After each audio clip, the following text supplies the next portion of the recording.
Today is about leave-taking, saying goodbye. That's in the gospel. Jesus is taking leave of the disciples. His time with them, as it was, is over.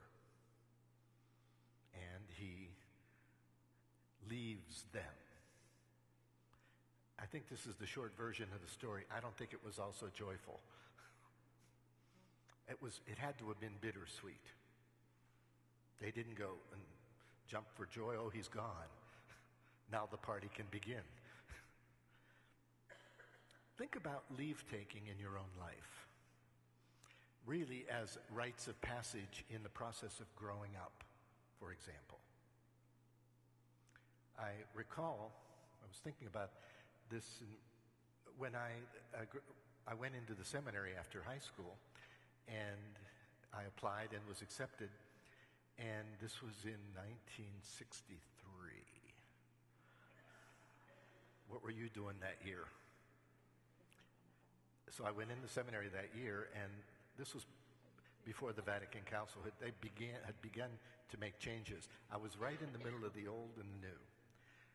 I did not know any Latin, so I was shipped to Kentucky to the seminary of St. Pius X, Erlanger, it's right near the Cincinnati airport, for 2 years to study Latin twice a day, 5 days a week, because we needed to know Latin.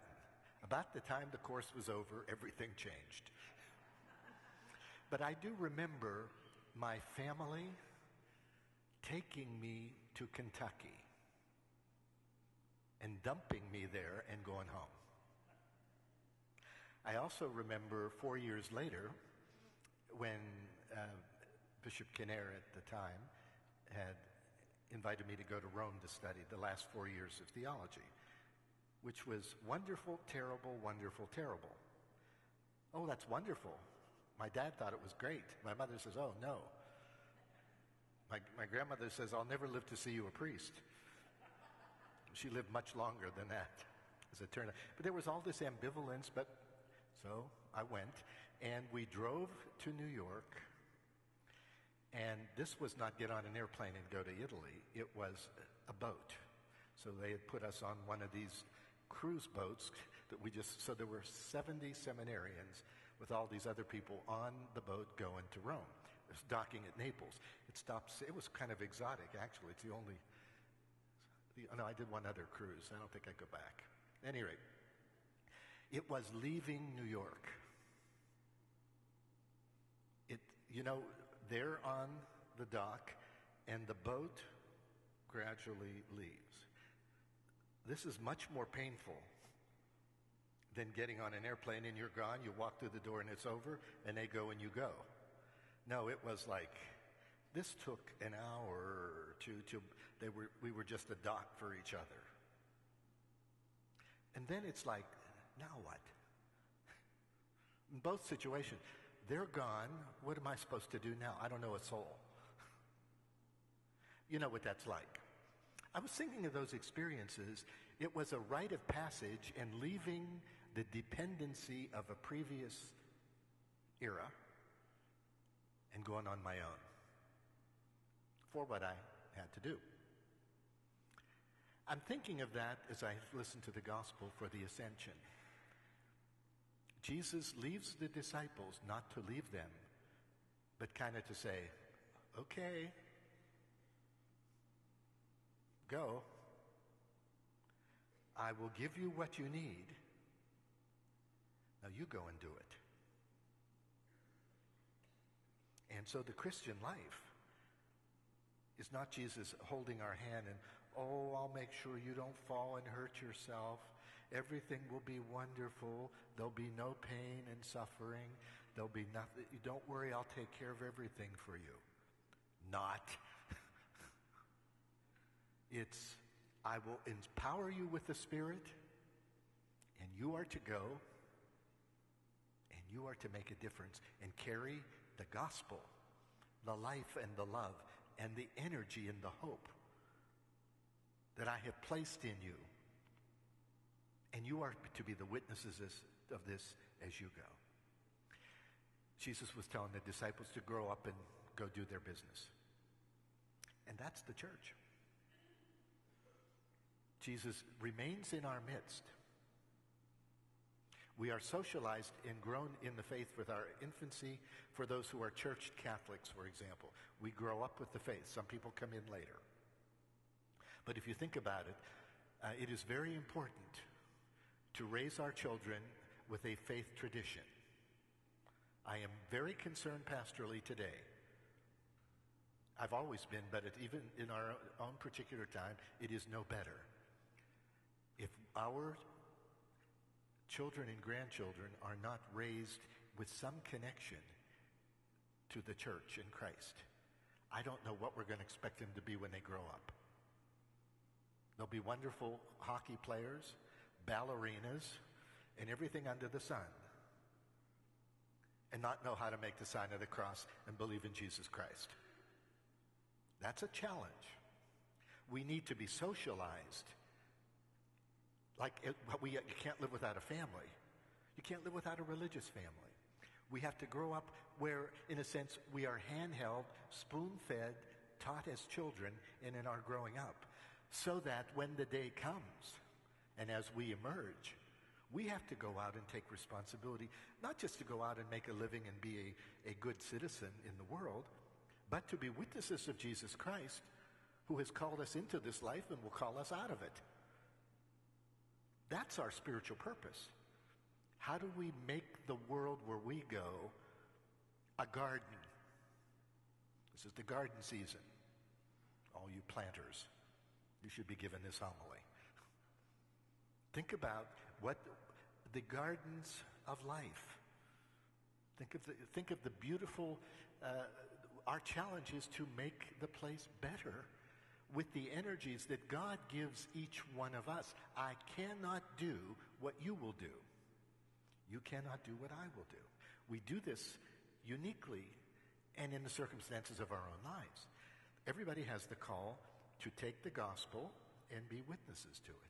You've heard the line of St. Francis of Assisi, who's now the in-saint. Go preach the gospel, if necessary, use words. Meaning, your life is your message. We are to take the faith and carry it on, and to pass it on. I've had a number of funerals. We have one a week average in this parish right now. On several occasions,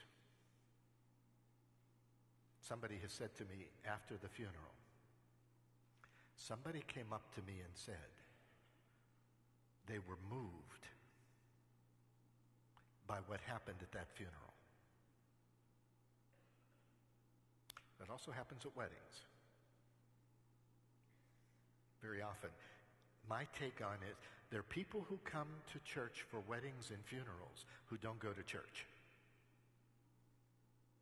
They're looking for something, a reason not to come back, or to be justified. Yeah, it's as bad as I left it before, kind of cynically. Or something's stirring in me that I have to listen to. It can happen here, but it also has to happen there. And that's how Jesus, who left us but is present, works through us in our world. Are you aware, I don't think I've ever said this publicly, are you aware that when your children graduate from high school and go off to college or whatever, they should register as adult parishioners of this parish? No. I'll bet you don't know that. They've left. Now, they're still connected. Now, believe me, I don't read you the riot act on this. Some people do. You're not a member of this parish. You can't get married here. Young adults need to re-register as adults. It's a very good way to recommit themselves as adults, not the dependence of their parents, to their faith and their involvement and their commitment to the church. where they have been fed in growing up, and where they will make a contribution of themselves and their life as they grow older. We need to realize this. This is never finished. So today is a day for us to kind of think about the comings and goings of life. We have to leave. There's a lot of leave taking that goes on in life. But it's for the hello that comes after the goodbye. The disciples had to now go, and Jesus had enough confidence in them, knowing that imperfect human beings who will never go anywhere without him, he will be charged to take his message in his life to the whole world. Think of where we are 2,000 years later and how this has blossomed. Not perfect, but we're a universal worldwide church. Our mission is to continue to do and be in the world today what Jesus continues to reveal to us and show us in the gospel every day. And it is to place ourselves there, to die to ourselves, so that others will live and live better. Nobody can force you to do that. Nobody can do it for you. Each of us has to take the reins of our lives and the call from God himself to help him build the kingdom, which is not of this world, but is of the world that we will all inherit when it is God's good time to call us in.